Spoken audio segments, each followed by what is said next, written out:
ماہ مبارک رمضان میں ہر فرض نماز کے بعد جو تقریباً پورے ماہ مبارک رمضان میں 150 مرتبہ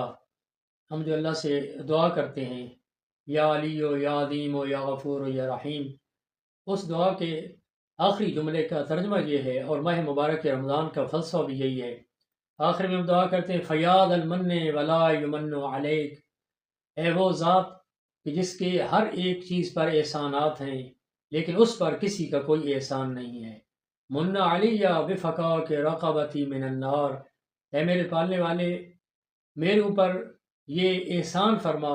اور میری گردن کو جہنم کی آگ سے آزادی عطا فرما،